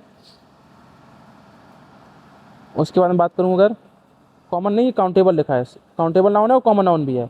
गोल्ड, गोल्ड एक मटेरियल नाउन है और अनकाउंटेबल नाउन है। ज्वेलरी, अब देखो ज्वेलरी के लास्ट में क्या लगा है, आर वाई, अरे कुछ कुछ याद आया, आर वाई लास्ट में लगा है तो आंख बंद करके वो कौन सा नाउन हो गया, एब्स्ट्रैक्ट नाउन हो गया। एब्स्ट्रैक्ट नाउन है तो वो अनकाउंटेबल नाउन है। सेम देखो आर वाई लगा है, एब्स्ट्रैक्ट नाउन हो गया, ठीक है। आगे देखो आर वाई लगा है, एब्स्ट्रैक्ट नाउन हो गया। पोइट्री, एक क्वेश्चन भी आता है पोइट्री किस करके, वो बताऊंगा मैं तुम्हें। कार, कॉमन नाउन है, काउंटेबल नाउन है। Scooter, common noun, countable noun. Vehicle, common noun, countable noun, ठीक है। ट्रैफिक, अनकाउंटेबल नाउन है। हेल्थ, हेयर, ये सब आप नोट से पढ़ना, इतना टाइम करूँगा मैं, वेस्ट हो जाएगा टाइम आपका, ठीक है। ये सब आप लोग ना नोट से पढ़ लेना, नोट्स में सब कुछ दिया, पीडीएफ दे दिया मैंने। यानी आपको काउंटेबल नाउन, अनकाउंटेबल नाउन पहचानना आ गया, ठीक है। वर्ब में ई आर ओ आर जोड़ दिया, कॉमन नाउन बन गया, ठीक है। एब्स्ट्रैक्ट नाउन बनाना आ गया आपको, सफिक्स लगा करके एब्स्ट्रैक्ट नाउन पहचानोगे, लास्ट में अगर सिर्फ हुड, मेंट, आर वाई टी वाई आई सी एम, इज़म, ये सब लगाए तो प्लूरल किसका बनता है, काउंटेबल नाउन का बनता है, अनकाउंटेबल नाउन का प्लूरल नहीं बनता है। चलो अगला पेज देखो, एक मिनट, चलो बच्चा, चलो भाई अगले पेज पे चलते हैं, आ जाओ। यहाँ से स्टार्ट होता है हमारा खेल नाउन एंड जेंडर का। ओहो, नाउन एंड जेंडर, भाई ध्यान से सुनना, बहुत कान खोलकर, इंपॉर्टेंट चीज़ है ये इसलिए, ठीक है। चलो देखो, और बहुत सिंपल भी है। मैस्कुलिन जेंडर, मैस्कुलिन मतलब होता है मैन या मेल रिप्रेजेंटिंग, जो आदमी वाले जेंडर होते हैं ना, जैसे बॉय लड़का, मैन हस्बैंड, फादर, ये सब मैस्कुलिन जेंडर हैं। फेमिनिन जेंडर, जो फीमेल को रिप्रेजेंट करें, जैसे girl, women, life, mother, sorry wife, mother, ये सब फेमिनिन जेंडर में है। न्यूट्रल जेंडर, ऐसा जेंडर जो ऑब्जेक्ट होता है, जिसका कोई जेंडर नहीं है। चेयर, इसका कोई जेंडर नहीं है। टेबल, पेन, बुक, अलमीरा, मोबाइल, कार, ये सब न्यूट्रल जेंडर में आते हैं। ठीक है, क्लियर है? बहुत ज़्यादा टफ चीज़ नहीं है, इसीलिए मैं इसको जल्दी जल्दी बता रहा हूँ। ठीक है, चलो थोड़ा सा आगे बढ़ते हैं। कॉमन जेंडर, यहाँ से आओ। कॉमन जेंडर का मतलब होता है ऐसा जेंडर जो मेल भी होता है, फीमेल भी होता है। हैं? अरे वो नहीं, तुम्हारा दिमाग गलत जगह जा रहा है। टीचर, टीचर मेल भी हो सकता है, फीमेल भी हो सकता है। स्टूडेंट मेल भी हो सकता है, फीमेल भी हो सकता है। रिप्रेजेंटेटिव, जो रिप्रेजेंटेटिव होता है ना, कंट्री के होते हैं, राजदूत होते हैं, मेल भी हो सकता है, फीमेल भी हो सकता है। कॉमन जेंडर जो होता है वो जनरल इंग्लिश में जिसको प्रायोरिटी देते हैं हम लोग, वो लाइन देते हैं पहले नंबर पर, उसको हम मैस्कुलिन मान के काम चलाएंगे। अगर किसी सेंटेंस में कॉमन जेंडर है और उसको हमें प्रोनाउन से रिप्रेजेंट करना है, तो पहले नंबर पर प्रायोरिटी हम किसको देंगे? मैस्कुलिन जेंडर को, ही हिज हिम वाली लाइन को। सेकंड पर प्रायोरिटी देंगे हम उसको ऑब्जेक्ट के फॉर्मेट में। थर्ड पे प्रायोरिटी देंगे उसको फेमिनिन जेंडर में। ठीक है भाई, इसमें कोई डाउट नहीं होना चाहिए तुम्हें। इससे एग्जांपल बता रहा हूँ जिससे और बात ये क्लियर हो जाएगी। बाकी ये समझ गए? तो ये चारों जेंडर कोई बहुत बड़ी चीज़ नहीं थी। चलो आगे देखो। अब यहाँ देखो एग्जाम्पल क्या बोला मैंने। अ स्टूडेंट, देखो स्टूडेंट एक नाउन है। इज एक्सपेक्टेड टू यूटिलाइज, अब बताओ यहाँ हेज आएगा, हर आएगा, इट्स आएगा, टाइम आएगा। सॉरी टाइम तो है ही। हेज, हर, इट्स में से क्या भरोगे? देखो मत उसको, ऐसे बताओ, सोचो। A student is expected to utilise his या फिर हर या इट्स टाइम। देखो स्टूडेंट क्या है? स्टूडेंट एक है कॉमन जेंडर, कॉमन जेंडर है। तो कॉमन जेंडर में प्रायोरिटी किसको देते हैं हम? ही हिज हिम वाली लाइन को, इस वाली लाइन को। तो इसमें से हम इसको प्रायोरिटी देंगे। अगर ये ना होता तो इन दोनों में प्रायोरिटी किसको देते हैं हम? इट्स वाली लाइन को। लास्ट प्रायोरिटी किसको देते हैं तीसरे नंबर पे हम?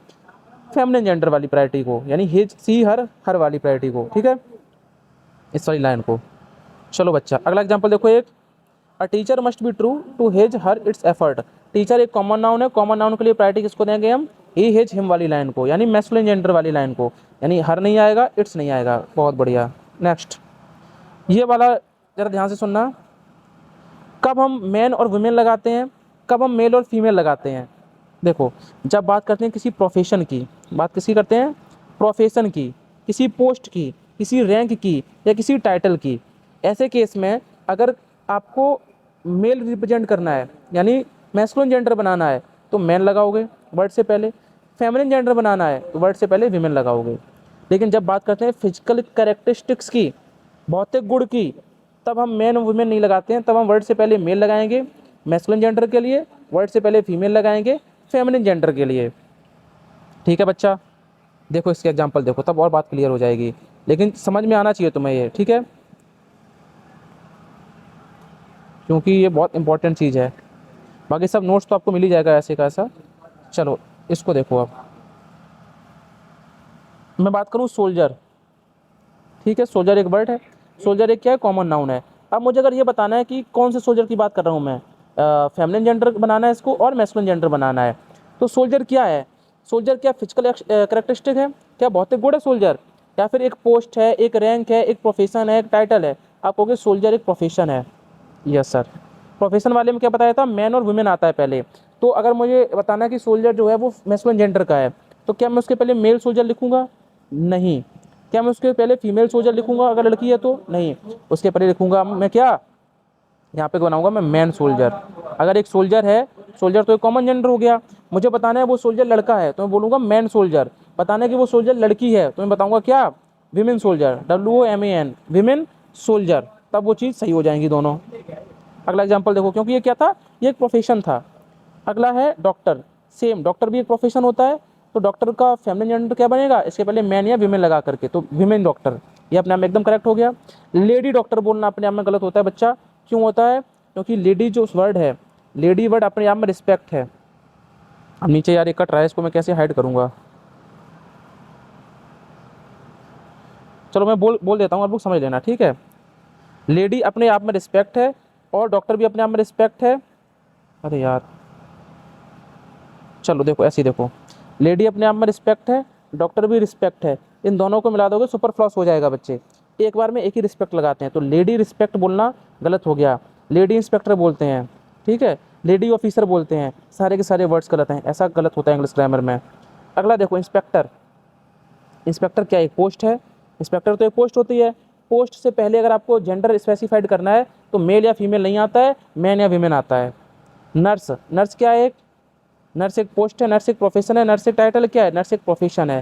तो प्रोफेशन से पहले क्या आएगा? मैन या वुमेन आएगा, ना कि मेल या फीमेल। जैसे नर्स है, नर्स से लड़की, नर्स, देखो नर्स ये जो वर्ड है ना, उसको बोलते ही दिमाग में कैटेगरी आती है फेमिनिन जेंडर की, बट नहीं, अगर लड़का बंदा है तो लड़का भी नर्स हो सकता है।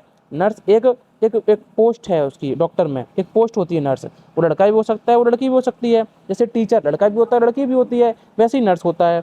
अब अगर नर्स लड़की है तो उसको बोलेंगे विमेन नर्स, लेडी नर्स नहीं बोलेंगे, फीमेल नर्स नहीं बोलेंगे। टीचर, टीचर अपने आप में क्या है? एक कॉमन जेंडर है। अगर टीचर महिला है तो क्या बोलेंगे? Women teacher. ये टीचर क्या होता है? एक पोस्ट है, टीचर एक प्रोफेशन है, ठीक है। स्टूडेंट, स्टूडेंट एक कॉमन जेंडर है, एंड स्टूडेंट क्या है? एक बताओ भाई, पोस्ट है, रैंक है, टाइटल है, टाइटल स्टूडेंट। इसके पहले क्या आएगा? मैन या विमेन आएगा, फीमेल नहीं आएगा। अगर लड़की स्टूडेंट है उसको बोलेंगे विमेन स्टूडेंट, लड़का स्टूडेंट है उसको बोलेंगे मैन स्टूडेंट। लेकिन मेल या फीमेल स्टूडेंट बोलना सरासर गलती है। अगला पेज चलो फटाफट से, चलो देखो अगला, ये कटा हुआ है ऊपर से थोड़ा सा पीडीएफ। देखो बात करूँ मैं जेंट की, जैसे लेडी रिस्पेक्ट थी वैसे ही जेंट भी अपने आप में रिस्पेक्ट होता है। तो जेंटल मैन, ठीक है, यानी कोई आदमी है उसको आप रिस्पेक्ट दे रहे हो, क्योंकि मैन अपने आप में रिस्पेक्ट वाला वर्ड नहीं है ना, नॉर्मल वर्ड है। तो जेंटल लगाते ही रिस्पेक्ट हो गया, तो सुपर फॉस नहीं हुआ है, ठीक है। जेंटल विमेन, ठीक है, ये कहना भी ठीक है। लेडी अपने आप में रिस्पेक्ट है, जेंटल लेडी। देखो जेंटल अपने आप में क्या था? पॉजिटिव वर्ड था, एक रिस्पेक्ट वाला वर्ड था। लेडी, लेडी भी अपने आप में रिस्पेक्ट वाला वर्ड है। रिस्पेक्ट प्लस रिस्पेक्ट, कितनी रिस्पेक्ट दोगे? ये सुपर फर्स्ट कैटेगरी में पहुंच गया, यानी ये बोलना सरासर गलत हो गया। प्रिंसिपल, प्रिंसिपल देखो अपने आप में रिस्पेक्ट वाला वर्ड है, ठीक है। लेडी भी अपने आप में रिस्पेक्ट वाला वर्ड है। Respect plus respect super floss हो गया, यानी ये बोलना गलत हो गया। बोलो हाँ या ना? बट स्पोकन लैंग्वेज में हम ऐसा बोलते रहते हैं, बट ग्रामेटिकली ये गलत है। अगला विमेन ड्रेस। ड्रेस क्या है? कोई पोस्ट होती है, या प्रोफेशन है, या टाइटल है, या रैंक है? नहीं, ड्रेस होती है फिजिकल कैरेक्टरिस्टिक। कोई इंसान आया आपके सामने चल के, आपने उसको देखा, उसकी वेशभूषा को देखा, आपने कहा वाह क्या मस्त ड्रेस है इसकी, यानी फिजिकल कैरेक्टरिस्टिक हो गया। तो उसके पहले विमेन या मैन नहीं आता है, उसके पहले मेल या फीमेल आता है, ठीक है, यानी फीमेल ड्रेस कहना सही होगा। शूज़, शूज़ तो एक भौतिक गुण है ना, फिजिकल कैरेक्टरिस्टिक है, आप देख कर बताओगे शूज़ अच्छे हैं बुरे हैं। तो जो चीज़ें देख कर बताई जाती हैं उनके पहले मेल या फीमेल आता है, ना कि मैन या विमेन। तो फीमेल शूज़ कहना ठीक है। एक्टर, एक्टर क्या है? एक टाइटल है, एक प्रोफेशन है एक्टर, एक काम करने का तरीका है, उसके पहले मैन या विमेन आएगा, ये ठीक है। मेरा तो मुंह दर्द करने लगा भाई बोलते बोलते। अब तुम बताओ तुम्हें ये सारी चीज़ें समझ में आई या फिर नहीं आई? कमेंट अगर अभी भी नहीं किया तो एक दिल जाके फेंक दो, तब तक मैं पानी पी लूँ। छोड़ो पानी वानी क्या ही पीना, आप चलो आओ। चलो अदर टाइप ऑफ जेंडर, कुछ और भी टाइप हैं जेंडर के। Other type of gender, masculine और फेमिनिन के। इसको यूज करते हैं हम लोग जब इंग्लिश के लिटरेचर पढ़ते हैं, जिसमें चांद को सुंदरता का प्रतीक कहा गया है, और सूरज को थोड़ा रिजिड माना गया है कि जला देता है सूरज, और चांद की मतलब चांदनी में घूम लूँ। गाना सुना है? सुना दूँ? आता ही नहीं, क्या सुनाऊंगा मैं तुम्हें। देखो मैस्कुलिन जेंडर का मतलब है जो र्यूड हो, जिसमें स्ट्रेंथ बहुत ज़्यादा हो, जो रिजिड हो, हार्ड हो, कोल्ड हो एकदम, और टफ हो, फियरलेस हो, एकदम निर्भीक, करेज, बहुत ज़्यादा साहस हो। ये सारी चीज़ें मैस्कुलिन जेंडर को रिप्रेजेंट करती हैं। क्योंकि फेमिनिन जेंडर को क्या रिप्रेजेंट करता है? ब्यूटी, सुंदरता, लड़कियों वाली। रिप्रोडक्टिव, ठीक है, अट्रैक्टिव, सॉफ्ट, काइंडनेस, दयालुता, मर्सी, दया, ये सारे एस्पेक्ट होते हैं फेमिनिन जेंडर के। जैसे कुछ एग्जांपल देखो, सन, सन को माना जाता है फेमिनिन जेंडर। मून, मून को माना जाता है मैस्कुलिन जेंडर, क्योंकि ये अट्रैक्ट करता है, चांदनी होती है इसमें, ठीक है। रिवर फेमिनिन जेंडर है। अर्थ फेमिनिन जेंडर है। लाइफ फेमिनिन जेंडर है, क्योंकि इन सब के मीनिंग देखोगे तो बहुत सॉफ्ट मीनिंग निकलेंगे इनके। डेथ, अब डेथ सुनते ही नेगेटिव मीनिंग आया, यानी मैस्कुलिन जेंडर हो गया। स्टॉर्म, स्टॉर्म क्या करता है? तबाही मचा देता है, मैस्कुलिन जेंडर है। सनलाइट जला देती है, मैस्कुलिन जेंडर है। जबकि मून लाइट फेमिनिन जेंडर है, क्योंकि चांदनी से तो हमें अच्छा लगता है देखकर, चांद की चांदनी। स्प्रिंग फेमिनिन जेंडर है। ऑटम मैस्कुलिन जेंडर है। और विंटर, ये विंटर नहीं, यहाँ टी होगा, विंटर मैस्कुलिन जेंडर होता है। इन पर बेस ज़्यादा इंपॉर्टेंट नहीं है एग्जाम के लिए, क्वेश्चन बहुत कम बनते हैं, बट फिर भी थोड़ा सा अच्छा लेवल का पढ़ोगे तो सही रहेगा एग्जाम के लिए तुम्हारे। चलो अब आता है नाउन एंड केस। भाई अब फिर से आंखें खोल लो, मैं इस पर स्टार मार देता हूँ, जितना स्टार लगाऊँ उतना कम है, ये बहुत इंपॉर्टेंट टॉपिक है। नाउन एंड केस, नाउन का किस किस केस में यूज होता है वो पढ़ेंगे हम लोग। इसमें 3 केस हैं। सब्जेक्टिव केस, जिसको नॉमिनेटिव केस भी बोलते हैं। दूसरा है ऑब्जेक्टिव केस, जिसको एक्स्टिव एक्यूजेटिव केस भी बोलते हैं। तीसरा है वोकेटिव केस। सब्जेक्टिव केस में क्या होता है, पहले हम इसको पढ़ेंगे कि noun is use as a subject. Noun is use, एक सेकंड रुकना, इसको अब ठीक है। जब नाउन सब्जेक्ट के रूप में यूज हो, सब्जेक्टिव केस है। जब नाउन ऑब्जेक्ट के रूप में यूज हो, ऑब्जेक्टिव केस है। जैसे अंश का आंसर द क्वेश्चन, तो आप कहोगे हु आंसर द क्वेश्चन, आपका जवाब आया अंश का, तो ये वर्ब है। वर्ब से पहले सब्जेक्ट आता है हमेशा, वर्ब के बाद हमेशा ऑब्जेक्ट आता है, तो ये सब्जेक्टिव केस में यूज हुआ है नाउन। जबकि इस वर्ब के बाद में जो ये नाउन आया है वो ऑब्जेक्टिव केस में यूज हुआ है। तो सब्जेक्टिव केस और ऑब्जेक्टिव केस तो हम पहचान गए नाउन का। अब पहचानना है क्या, वोकेटिव केस। वोकेटिव केस, चलो देखते हैं भाई वोकेटिव केस को भी। वोकेटिव का मतलब क्या होता है, वोकेटिव का मतलब होता है एड्रेसल, यानी संबोधन करना किसी इंसान को। जैसे हम होटल में जाते हैं, कहते हैं वेटर, अब वेटर कह के वो पास में आएगा आपके, आप को बोलोगे ये बात है, ठीक है। संबोधित करना, जैसे मैंने बोला काजल आई लाइक योर स्माइल, अगर इस सेंटेंस को देखोगे इसका सब्जेक्ट काजल नहीं है, लाइक एक वर्ब है, मैं तुम्हें पसंद करता हूँ, मैं तुम्हारी स्माइल को पसंद करता हूँ, तो स्माइल को पसंद करने का काम हुआ है। स्माइल को पसंद किया किसने है, इस काजल ने या आई ने, तो आप कहोगे सर आई ने। काम करने वाला जो होता है वही तो सब्जेक्ट होता है, आई तो हो गया सब्जेक्ट, ठीक है। क्या पसंद किया है, स्माइल, स्माइल क्या हो गया इसका ऑब्जेक्ट। तो ये काजल क्या है, काजल सिर्फ और सिर्फ संबोधित करने का एक शब्द था, तो काजल होगी वोकेटिव केस में। यानी काजल कह के पहले आपने उसका ध्यान खींचा, फिर अपनी बात कही, तो संबोधन किया ना, संबोधन करने को ही क्या बोलते हैं, वोकेटिव केस बोलते हैं। आई होप ये केस क्लियर हो गया होगा। अब आते हैं सबसे इंपॉर्टेंट केस पर, इसका जो है पजेसिव केस, जिसको जेनेटिव केस भी बोलते हैं। पजेशन का मतलब होता है अधिकार दिखाना, किसी चीज़ को ओन करना। पजेसिव केस को ही जेनेटिव केस भी बोलते हैं, इसको ओनरशिप या रिलेशन बोलते हैं। इसकी हिंदी होती है का, के, की, ठीक है। अब इसमें ध्यान रखने वाली बातें क्या है, इसको पजेसिव केस को रिप्रेजेंट करते हैं इस वाले सिंबल से, इसको बोलते हैं अपस्ट्रफे, इसको बोलते हैं एस। इस पूरे को मिलाकर पढ़ते हैं अपस्ट्रफे एस, अपस्ट्रफे एस, अपस्ट्रफे एस। इसकी हिंदी निकलती है ये का, के, की। इसके बाद जो भी चीज़ लिखी होती है वो होता है उसका अधिकार, कि किस चीज़ पर किस लिखे हुए पहले बंदे का अधिकार है। चलो देखते हैं, आर्ट तो बहुत गंदी है मेरी। चलो लिविंग नाउन, जो लिविंग नाउन होता है उसके साथ में अपस्ट्रफे एस लगाते हैं, क्या लगाते हैं, अपस्ट्रफे एस, और उसके बाद में लिखते हैं पजेशन।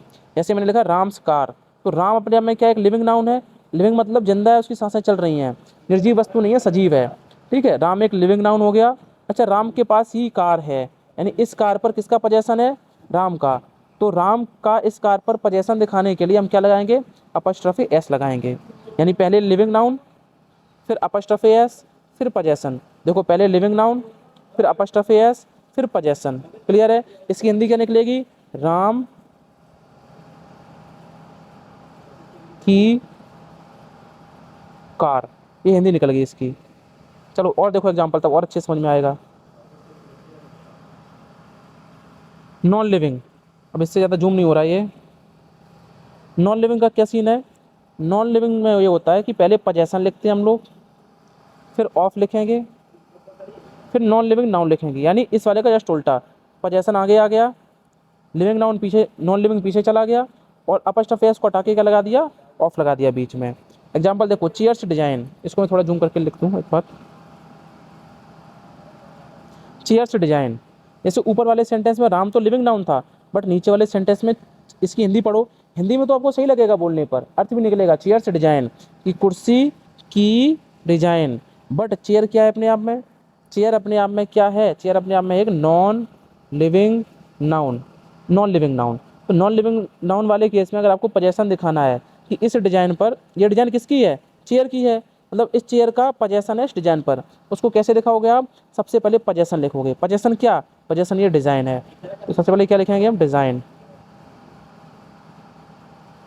एक सेकंड, पेन नहीं चल रहा मेरा, अब चलेगा pen.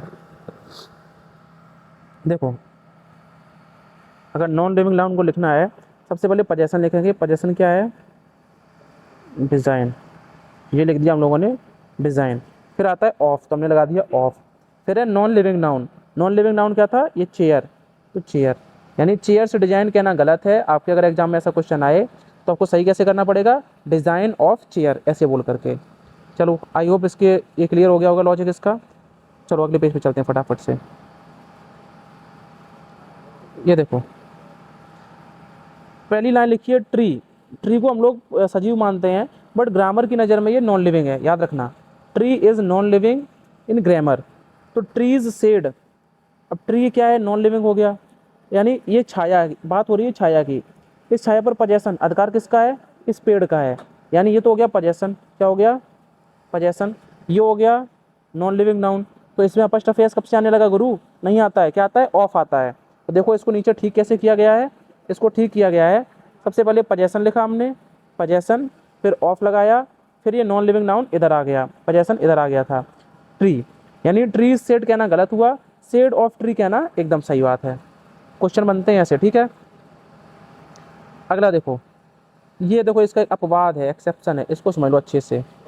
Non living noun apostrophe S possession, ये बात तो गलत होती है ना, बट इस केस में ये बात सही हो जाएगी।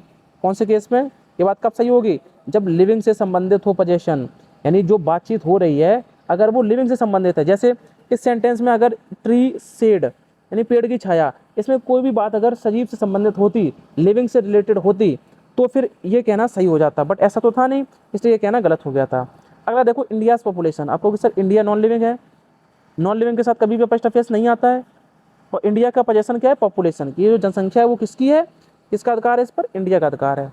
अच्छा, लेकिन एक बात बताओ, पॉपुलेशन होती किसकी है, पॉपुलेशन तो लिविंग चीज़ों की होती है ना, बिल्डिंग्स को, पार्क्स को, इनको तो गिनते नहीं पॉपुलेशन में, इंसानों को गिनते हैं ना।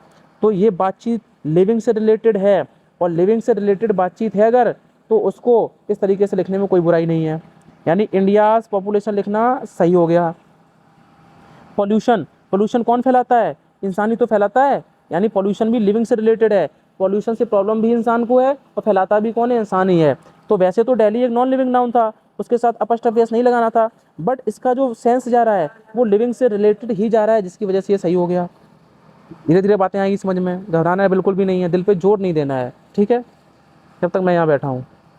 चलो आगे देखो, इस सेंटेंस में देखो, जयपुर से हिल्स, अब जयपुर एक नॉन लिविंग है, अपॉस्ट्रोफी एस नहीं आएगा तो गलती मिल गई, लेकिन एक बार इसका सेंस देखो, हिल्स चट्टानें, अब चट्टानें तो यार इंसानों से रिलेटेड नहीं है ना, यहाँ पर जो हिल्स हैं वो लिविंग से संबंधित नहीं है, इसलिए इसमें अपॉस्ट्रोफी एस का यूज गलत होगा। इसको सही कैसे करेंगे, हिल्स फिर ऑफ फिर जयपुर, हिल्स ऑफ जयपुर, ऐसे इसको सही करेंगे। फिलहाल ये वाली बात गलत है। One days leave, one day तो नॉन लिविंग चीज़ है, इसके साथ अपॉस्ट्रोफी एस कैसे लगाया, सर सेंस देखेंगे एक बार, लीव छुट्टी, छुट्टी कौन लेता है, इंसान लेता है, यानी लिविंग से रिलेटेड है, इसलिए सही हो गया। न्यू ईयर सेलिब्रेशन, सेलिब्रेशन कौन करता है, आप कहोगे सेलिब्रेशन इंसान करता है, तो लिविंग से रिलेटेड है, सही है। मंडेज वर्क, वर्क पर कौन जाता है, इंसान जाता है, मतलब मंडे तो नॉन लिविंग था, फिर भी ये सही हो गया। जनवरी नॉन लिविंग है, ड्यूरेशन मीन्स समय, अब ड्यूरेशन देखो इंसान से रिलेटेड नहीं है, जनवरी में 1 2 3 4 5 6 7 कई सारे दिन हैं, वो दिन कटते रहेंगे एक एक करके, तो इसमें इंसान का क्या रोल है, कुछ नहीं है, यानी जनवरी से ड्यूरेशन कहना अपने आप में गलत चीज़ है, क्या बोलेंगे, ड्यूरेशन ऑफ जनवरी, तो ये चीज़ गलत हो गई। अर्थ्स ब्यूटी, अच्छा ब्यूटी को महसूस कौन करता है ये बताओ, पृथ्वी की जो सुंदरता है, प्रकृति है, उसको इंसान ही तो महसूस करेगा, यानी अर्थ्स ब्यूटी ये लिविंग से रिलेटेड है, इसलिए इसको क्या बोलेंगे हम लोग, करेक्ट बोल देंगे इस चीज़ को। अब नीचे एक एग्जाम्पल लिखा है, देखते हैं अगर दिखाई देगा तो मैं आपको करा दूंगा, अरे बहुत है अभी तो, चलो देखो कुछ एग्जाम्पल इधर में है, जरा इन पर भी एक निगाह मार लेते हैं।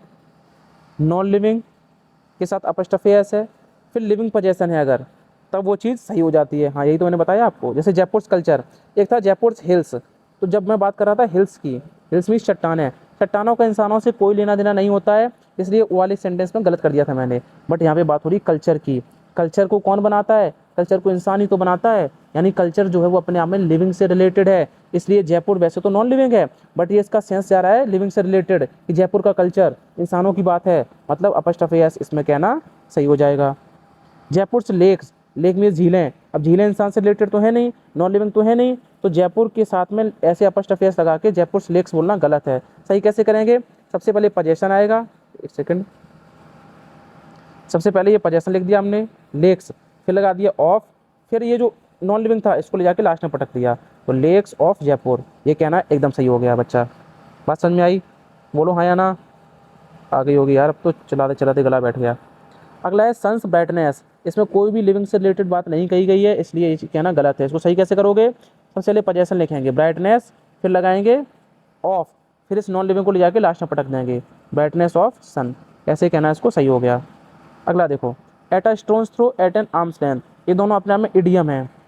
अच्छा, कमेंट में इसका जवाब देना, इन इडियम्स का मतलब क्या होता है, ठीक है। At a stone's throw, at an arm's throw, idiom तो भाई वो तो ठीक ही अपने आप में, वो तो एक्सेप्शन हो गए, इडियम में लॉजिक नहीं देखते हैं हम लोग। Courts order, court non living चीज़ है, बट ऑर्डर देता कौन है, ऑर्डर देता है इंसान, मतलब लिविंग से संबंधित है, तो ये सही है। कुछ इसके एक्सेप्शन है, वो भी देख लो फटाफट से, ठीक है भाई।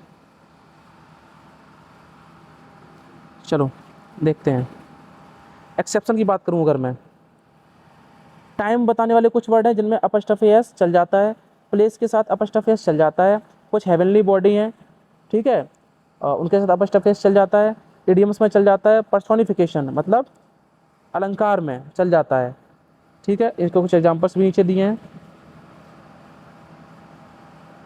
पर्सोनिफिकेशन के बारे में यहाँ लिख भी रखा है कि non living thing is represented as if living, non living thing को ऐसे दिखाया गया जैसे वो लिविंग थिंग हो, तो भाई ये लिविंग से रिलेटेड है, अगर तो अपस्ट्रफी एस आ गया तो चल जाएगा, वरना नहीं चलेगा। अगला देखो, मोहन्स हाउस, यानी मोहन लिविंग है, मोहन का घर लिविंग थिंग है ना, लिविंग के साथ अपस्ट्रफी एस वैसे ही चल जाता है, ये तो एकदम करेक्ट हो गया। हरिद्वार नॉन लिविंग है, गैदरिंग मीन्स भीड़, अच्छा भीड़ किसकी होगी हरिद्वार में, इंसानों की होगी, ये लिविंग से रिलेटेड है। पहला वाला तो रियल में लिविंग था, मोहन लिविंग है, बट ये चीज़ लिविंग से रिलेटेड है, इसलिए अपस्ट्रफी एस सही है। नेपालीस आर्मी, नेपाल की आर्मी, यार नेपाल की जो आर्मी है, आर्मी में कौन होगा, इंसानी तो होंगे, लिविंग से रिलेटेड तो है, तो नेपालीस आर्मी का ना करेक्ट हो गया, ठीक है बच्चा। अगले पेज पे चलते हैं फटाफट से,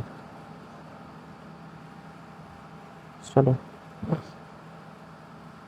अगला देखो, Kashmir attack, Kashmir non living है, बट अटैक करता कौन है, अटैक लिविंग से रिलेटेड होता है, तो कश्मीर अटैक कहना सही है। कश्मीर ट्री, अब पेड़ तो लिविंग से रिलेटेड नहीं है यार, तो कश्मीर नॉन लिविंग है, तो नॉन लिविंग के साथ में अपस्ट्रफी एस तब सही होता है जब वो कही गई बात लिविंग से रिलेटेड हो, बट ट्री जो है लिविंग से रिलेटेड नहीं है, इसलिए ये बात गलत हो गई। दिल्लीज पॉपुलेशन, पॉपुलेशन देखो लिविंग से रिलेटेड होती है, इसलिए लिविंग से रिलेटेड है, इसके कारण ही सही हो गया। टेम्परेचर ऑफ दिल्ली, देखो ये नॉन लिविंग चीज़ हो गई, ये पोजेशन हो गया, ये नॉन लिविंग चीज़ है, बीच में ऑफ है, ये इस हिसाब से अपने आप में ठीक है।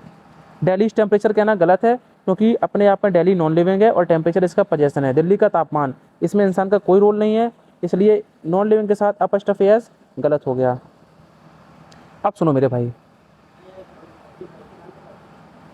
हाँ, अब कितना बचा है अपना, अब यहाँ से साउंड वाला टॉपिक है वो मैं कल कराऊंगा, कुछ साउंड के हैं, कुछ पजेसिव के स्टार्ट हो जाएगा, फिर इसको मैं कल कराऊंगा, ठीक है भाई। अभी वीडियो बहुत लंबा हो गया है, तब तक के लिए मैं इतना ही रखता हूँ इस टॉपिक को। आपका काम क्या बनता है, आपका काम अभी अभी ये बनता है, सबसे पहला तो लाइक इसलिए बोलता हूँ क्योंकि देखो अभी मैंने स्टार्ट किया है, जितना आप लोगों का सपोर्ट रहेगा, सपोर्ट किससे मांग रहा हूँ मैं, सिर्फ वीडियो को लाइक्स करने से, एंड वीडियो पे एक सुंदर सा कमेंट कर दो, रियल कमेंट करना, ठीक है, ऑथेंटिक, आपको जो भी रियल में लगा हो पढ़ के, अगर अच्छा लगा है तभी आप इस तरीके का इमोजी बना सकते हो, बना दूँ थोड़ा सा मैं कारीगरी कर दूँ अपनी मैं, हाँ ऐसा वाला इमोजी फेंक के मार सकते हो आप लोग, अगर अच्छा लगा है तो। बाकी देखो एक दिन में एक बार में कोई चीज़ें परफेक्ट नहीं होती, मैं भी मानता हूँ, आपको जो जो इम्प्रूवमेंट चाहिए, सर कुछ ऐसा इम्प्रूवमेंट करो, ऐसा इम्प्रूवमेंट करो, ऐसे पढ़ा सकते हो, ऐसे कर सकते हो, सजेशन भी दो अपने मुझे, ठीक है बच्चा। दूसरी चीज़ कर सकते हो आप, सब्सक्राइब का इसलिए बोल रहा हूँ क्योंकि एक तो मैं चला रहा हूँ SRT, एक SRT हो रही है आपकी यूट्यूब पर, वो SRT के क्वेश्चन पूरे यूट्यूब पर कहीं नहीं है अभी तक, सारे के सारे प्रीवियस ईयर क्वेश्चन हैं। दूसरा मैं अपने टेलीग्राम पर ग्रुप डिस्कशन आपका लेता हूँ डेली, वो ग्रुप डिस्कशन आपके लिए बहुत ज़रूरी है, फेज 2 वालों के लिए स्पेशली, मानो या ना मानो उसका बहुत बेनिफिट तुम्हें मिलेगा, तुम आके खुद बताओगे, ठीक है बच्चा। एंड भाई सपोर्ट किस फॉर्मेट में, लाइक कमेंट एंड शेयर, यार शेयर तो भूलना ही मत, क्योंकि हर बच्चे के पास मुझे पहुंचना है जिसको भी ज़रूरत है गाइडेंस की। तब तक के लिए तुम्हारा भाई तुमसे जय हिंद बोलता है, अलविदा बोलता है, कल फिर मिलूंगा, इसके आगे का कंप्लीट करवाऊंगा, एक वीडियो और आएगी इसमें सारा कंप्लीट कर दूंगा, उसके बाद करूंगा प्रैक्टिस, एंड प्रैक्टिस भाई सारे के सारे प्रीवियस ईयर क्वेश्चन लिख के लाया हूँ, कौन सी डेट को किस एग्जाम को आए हैं, ठीक है। तब तक के लिए जय हिंद, जय भारत, पढ़ते रहें, स्वस्थ रहें, मस्त